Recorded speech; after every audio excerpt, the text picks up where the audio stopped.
The glass, concrete, and steel buildings that once occupied 1800 Gerald Avenue were completed in 1959 and were deemed historic as important local examples of industrial modern architecture in San Francisco.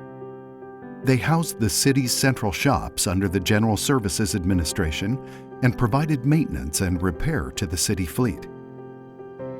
This is the story of how these buildings came to be, who conceived of their distinctive design, and the important role the central shops have played in the life of San Francisco.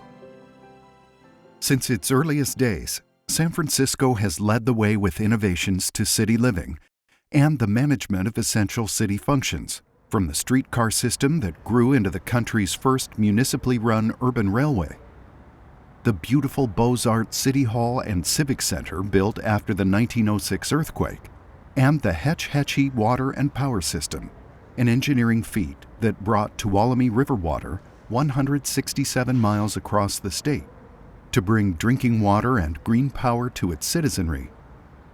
San Francisco has always been the city that knows how.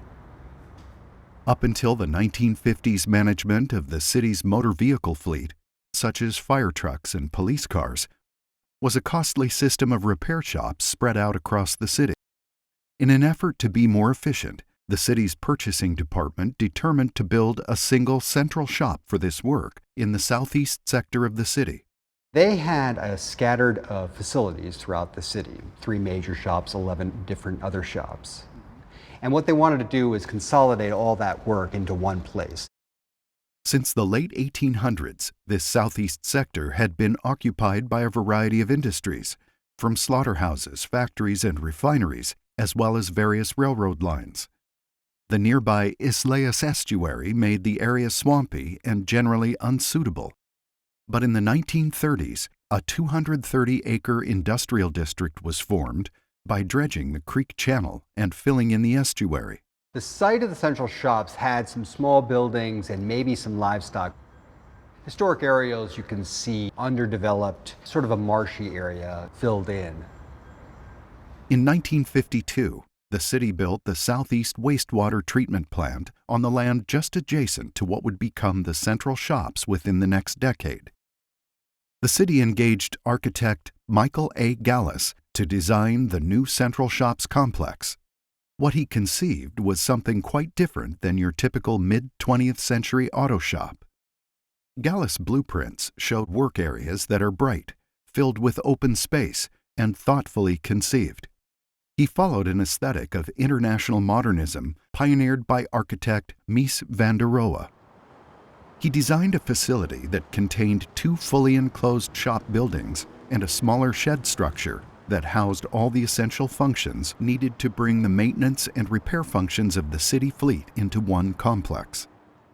During his long career, Michael Gallus partnered with renowned modernist architect Eric Mendelsohn on many projects, including the Maimonides Health Center on Sutter Street. Gallus also designed important structures for the Atomic Energy Commission labs above the UC Berkeley campus and the NASA Ames Research Center at Moffett Field. The international style modernism arose in the early 20th century. It's an aesthetic that takes into account functionalism, order, and proportion, and harmony. And it's breaking down the elements of architecture into their basic forms. The structure of the central shops are what they are. Form is following function. This minimalist approach of form following function combined steel, glass, and concrete without extraneous ornamentation, and created spaces that were flexible, efficient, and flooded with natural light. In this space, we can see some of the industrial modern aspects of the facility. This is where they repaired fire trucks. This open space without supports is created on the concrete walls and the steel trussing that creates that open, wide open bay of spaces.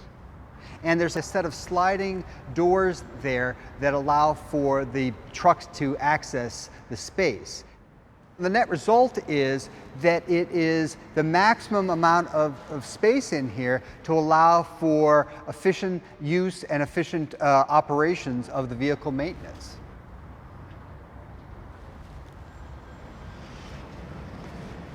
The large sliding doors, they integrate with the overall aesthetic of the curtain wall, but they also serve this function. They allow for the large opening to get the trucks in and out, and the sliding doors don't interfere with the interior space. Here what we see are the door surrounds at the administrative office, and there's also one down at the locker room. And these are the only two locations that they would have used this really simple but elegant concrete door surround that continues from the concrete apron wall. In the half-century since these structures were completed, they've provided efficient and flexible workspace for maintaining the city fleet.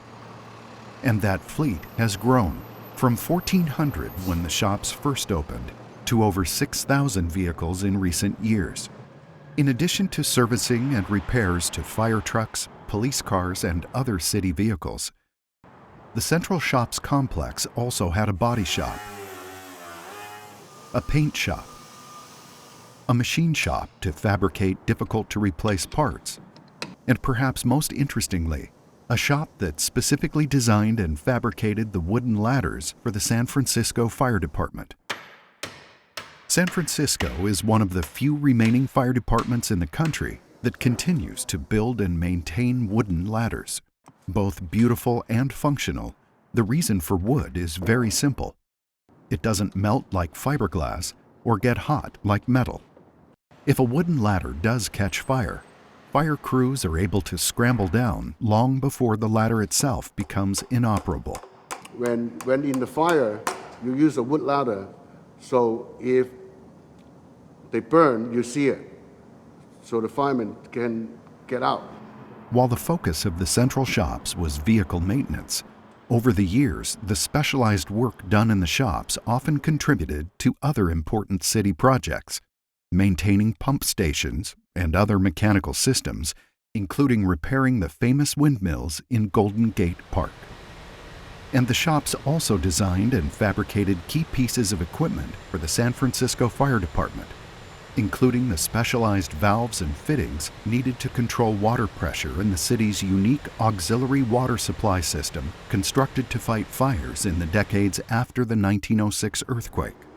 A few of the projects undertaken by the shops were a bit less serious, but still required their unique skills. The Doggie Diner head, a city landmark outside the San Francisco Zoo, blew over in a windstorm in 2001, smashing its nose. The crew at the shops was able to recast the famous mascot. And the horse-drawn carriage used by the city's fire chief in the early 1900s was also restored to its original glory. In recent years, the city has grown, and with that growth, a need to expand and upgrade the Southeast Sewage Treatment Plant adjacent to the Central Shops structures. The Central Shops have relocated to a new modern facility nearby, and the old Central Shops site will be home to the large sustainable digesters and other vital structures for the expanded plant. The new biosolids digester facility uses modern technologies, including odor control, resiliency to earthquakes, and capturing digester gas to power the majority of the treatment plant. While the industrial modern architecture of the old shops may be gone, the stories of what they accomplished in their heyday will endure, and the improvements to San Francisco's infrastructure will benefit its citizens long into the 21st century.